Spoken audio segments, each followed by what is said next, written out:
I come from a long lineage of proud warriors. We had a great number of visitors at our dojo, many of them masters of their respective disciplines. At some point, I picked up a blade of my own and began to mimic their movements. Back then, I enjoyed the training for what it was, valuing the journey over the destination. That is, until I met him, the supreme swordsmaster of the Eternals, Eata, once known as the demon Zamba. With a single glance, he identified all of my weaknesses. Then, with a few words, he taught me to overcome them. His strength was beyond captivating. I even eavesdropped on a conversation between him and my father, and discovered we were distant relatives. I was elated. For some time, he continued to train at our family dojo. I took every opportunity I could to learn from him, following him wherever he went. I ate whenever he ate. I committed all his mannerisms to memory.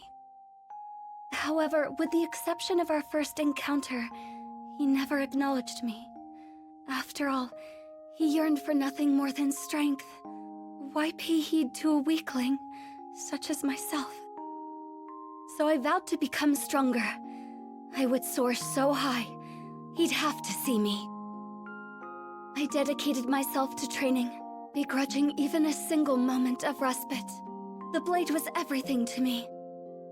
And eventually, there was no disciple at the dojo who could come close to rivaling my skill. That was around when he vanished. In the blink of an eye, he was out of my life. He spoke not another word to me, nor called me by name.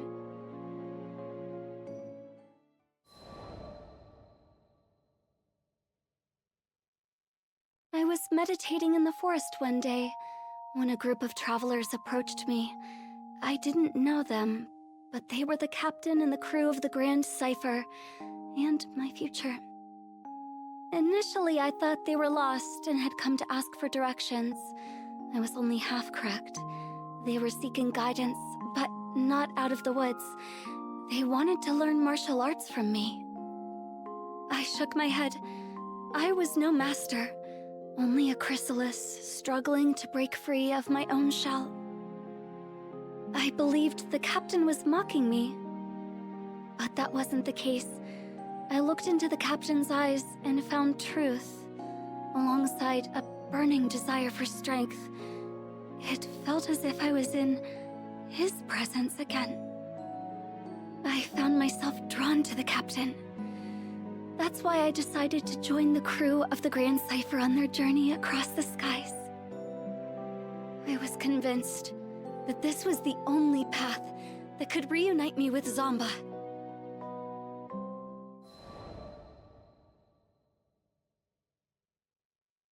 One day, I encountered an adorable Harvan girl at a local market.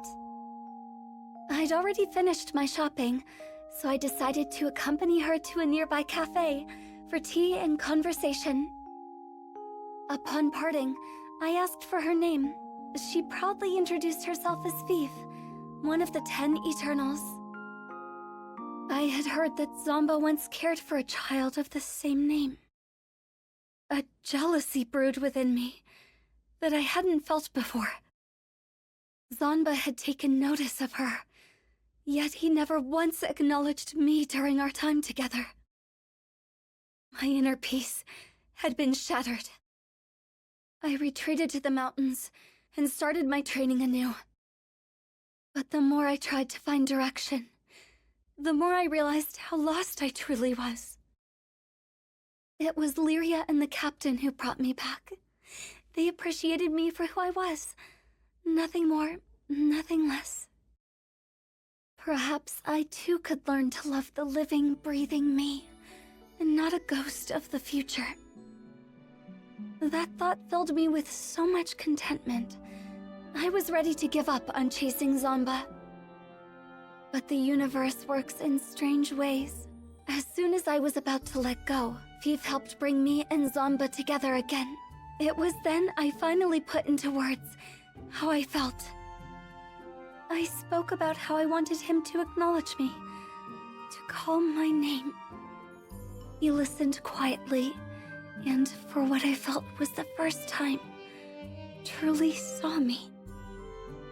But I had yet to see and love myself. As part of my quest for self-discovery, I crossed blades with Zamba. No, Ayata. We fought for days.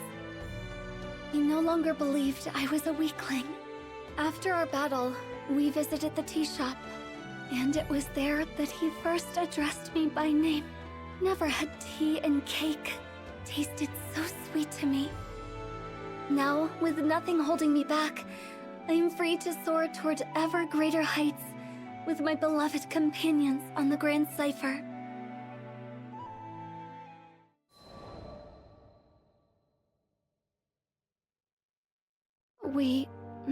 I had failed that day at the Hail Wind Altar. I had spent years training and sharpening my skills, devoted my entire life to the pursuit of strength. But in that moment, it all amounted to nothing. Our experiences in Zego Grande had planted a seed of doubt in my mind. Over time, it grew, dense and wild as a jungle, choking me with a sense of helplessness like I'd never felt before. I wasn't able to protect Lyria or the captain. I had found my identity as a big sister, as a guardian, but now that I'd failed, who was I?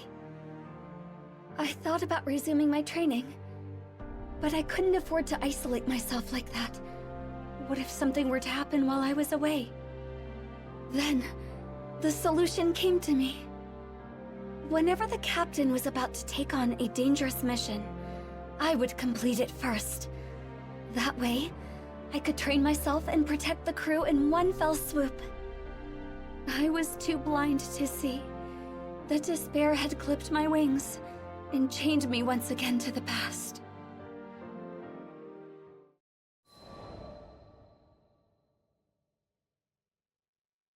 Are there any particularly dangerous missions available? Sierra Carte, with her usual cheery disposition, set a list of options before me. Sure are. We've got a few jobs here that only a crew of your caliber could handle. In fact... She paused and looked at me with a quizzical expression. You know, I can't even remember the last time I saw you here by your lonesome. Don't you usually do things as a crew? I told her I intended to undertake these missions alone, as part of my training. I gotcha. The grind never ends for you, huh? Just don't push yourself too hard, you hear? I nodded, only half acknowledging Sierra's words. After deciding upon a venture, I chartered a small carrier vessel which would take me to a nearby island. As the ship was tossed about the turbulent winds, I closed my eyes and looked for peace within. This is for their sake, as well as mine.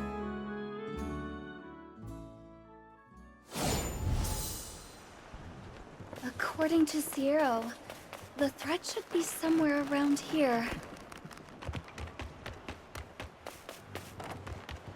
I sense great evil. Just a little farther.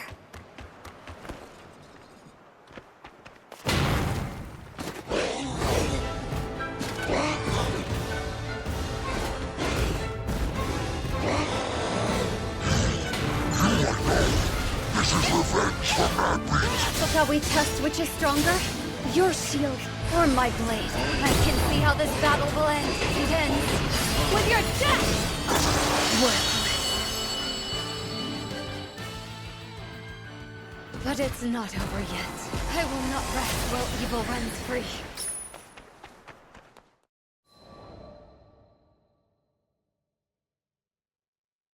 Do you not have anything more dangerous? I made quick work of the mission and returned at once to Sierra. She seemed taken aback when I demanded more work, but I was determined.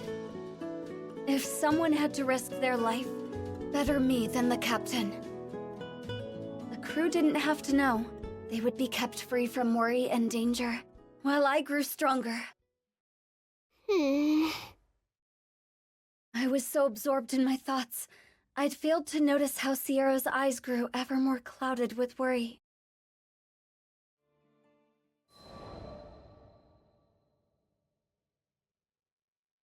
I continued to take one treacherous job after another. If you want someone safe, then keep them from entering the tiger's den. It's as simple as that. Are you really sure you're up for another one, Narmaya? Sierra worried for me, but there was no turning back now. My labor had bore fruit. The rest of the crew was beginning to look healthier, better rested. They returned earlier from missions, bearing fewer injuries. I appreciate the concern, Sierra, but the path to strength is long and narrow, and I must continue down this path, for all of their sakes. I was fixated on protecting my loved ones. They were all I could see. If they were safe, then nothing else mattered. That thought alone was enough to steel my resolution.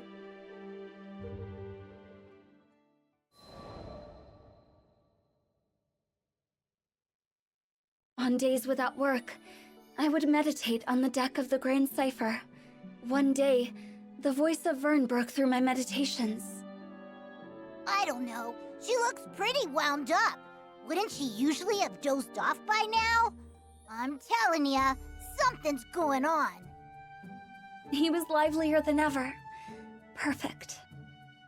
You shouldn't push yourself too hard, Narmaya. And sweet, tender Lyria. Yes, this was how things should be. I cracked open my eyes and stole a hopeful glance at the captain. But on that kind face, I could read only worry and distress. I wanted nothing more than to comfort my darling. No, I was acting for their sakes. I had already come so far.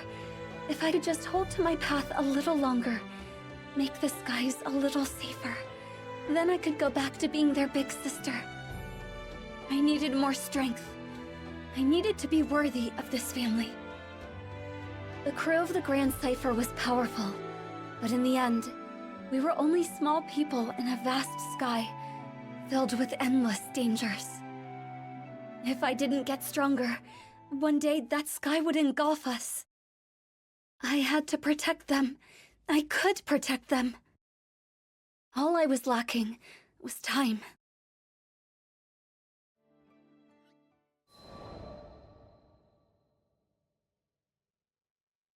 I couldn't believe it. I rushed back to Zero after every mission, but that day the captain had dropped by without my knowledge and taken up a request, a particularly treacherous one. It was careless to think that Zero would reserve every single dangerous job for me. The Grand Cipher crew's more than capable of handling it. Couldn't she see? The universe worked in dark and mysterious ways. Their lives were always in danger. If I allowed monsters to wander free through the skies, their rot would continue to seep until I, just one lonely figure, could no longer hold back the tide. I had to hunt them all down. There was not a moment to lose. I had to cut down the root of evil, so it could never spread again. I would not kill out of malice, nor did I seek meaningless violence. But when weighing the lives of my loved ones against the lives of these beasts, the answer was clear. As long as their threat persisted across the skies, the crew would never truly be safe. And so I would wield my blade to protect the crew and the helpless. For the captain, I would become the harbinger of death. Everything is for the captain. My captain. My dearest captain. I would kill, and kill, and kill, and kill. Every last threat.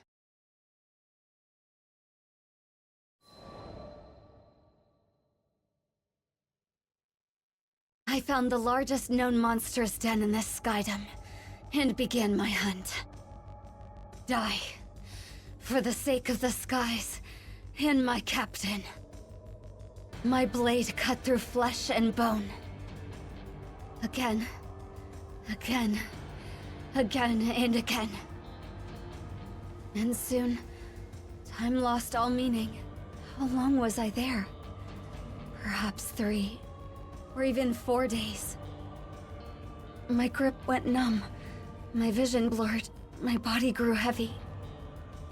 But I couldn't stop. Not here. With these hands, I would deliver my loved ones. Even if it meant steeping them in blood.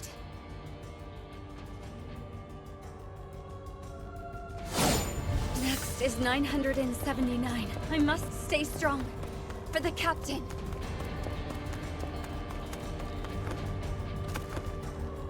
I must destroy every threat. The pawn break.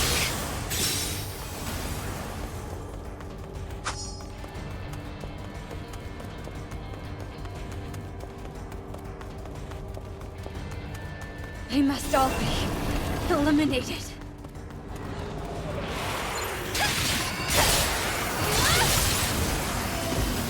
Dance of the pink petals. My hands have gone numb, but even in death, my sword and I are one.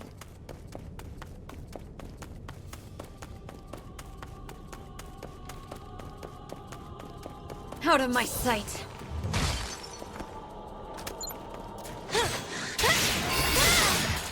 The butterfly got him!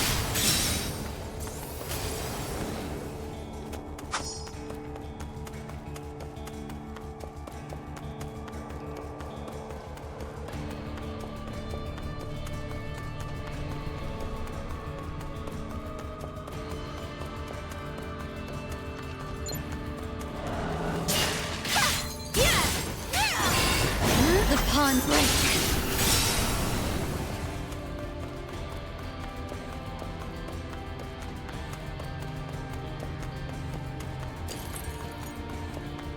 To see me is to see death.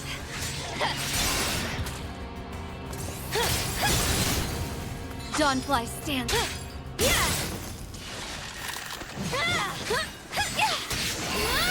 Evanescence.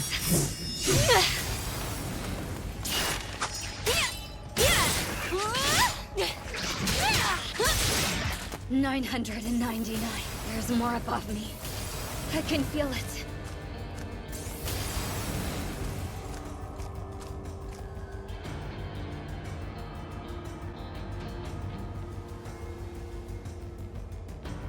Here.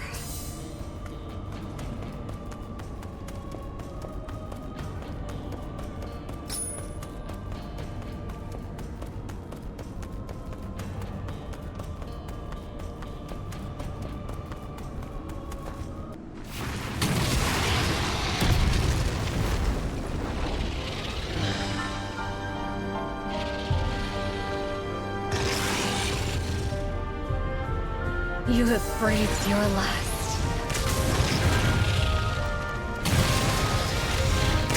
Rain on the crescent moon, pass away. Dance of the pink petals, float.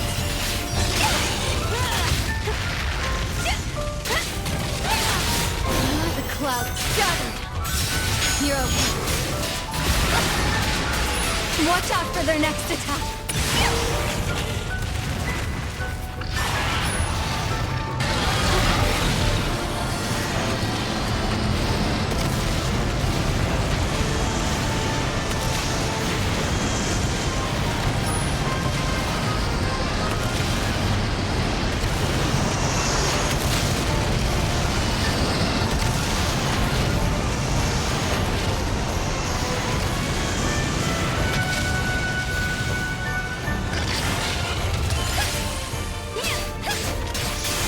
I will take your life, even if it costs me mine!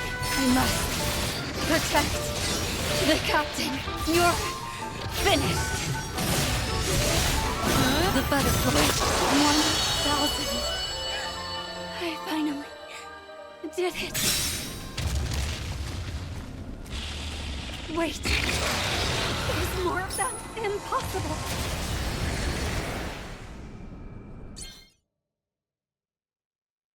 My body had reached its limit. I had managed to fend off countless hordes of monsters, but more kept creeping from the shadows. I summoned the last of my strength for one final swing. Then my sword clattered to the ground.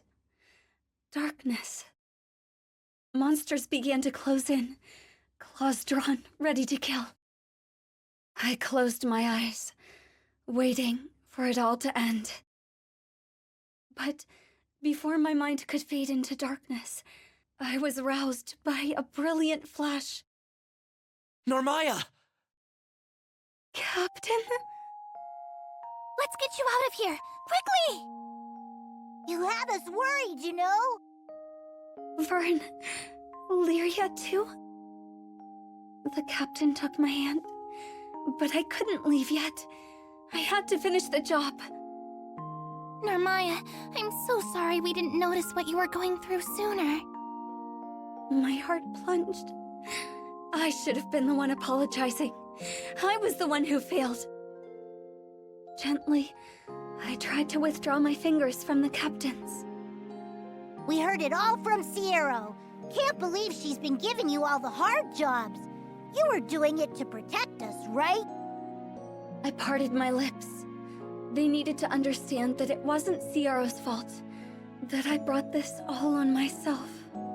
But my arid throat could not push out a voice. After a moment of silence, the captain pressed down on my hand. Narmaya, I want to protect those closest to me, same as you. So if something's on your mind, don't keep it to yourself. We're here for you. And just like that, I was overcome with the emotions I had tried so hard to suppress.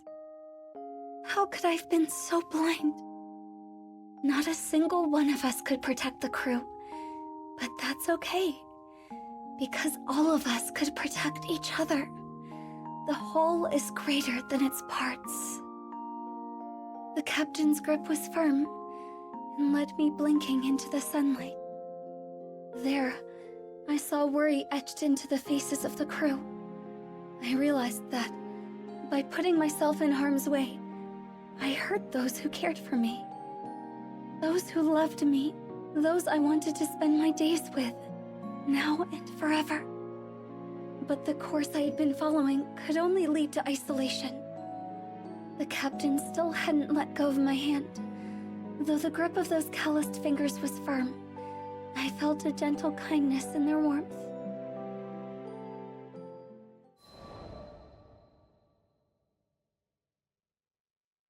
Captain, are you hungry? I'd be more than happy to feed you, or maybe you'd like a nap. I always thought I had to be strong for my loved ones, never truly realizing they were my strength. We supported each other. We lessened the burden of sorrow and shared the light of joy. Lyria, you've got a bit of cream on your cheek. Here, let me wipe it off for you. Oh, thank you, Narmaya. I'm glad Butterfly Girl's back to normal. But is it just me, or is she laying it on even thicker than usual? Vern was adorable, trying to play the part of the tough dragon. However, as I took him into my arms, I thought, he shouldn't have to put on an act around me. After all, we're family, aren't we?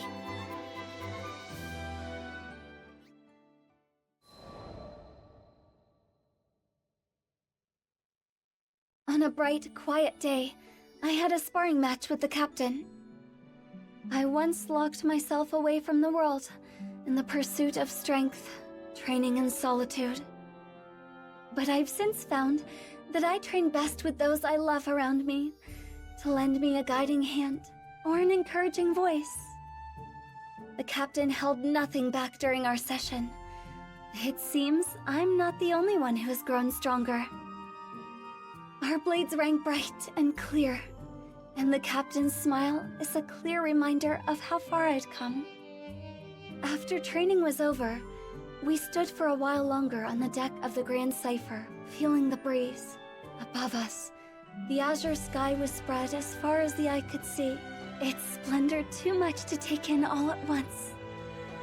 I felt as if I would be consumed by the sky itself, and grasped the captain's hand. In that moment of peace, I swore that I would keep learning and growing. Not alone, but together with those I love.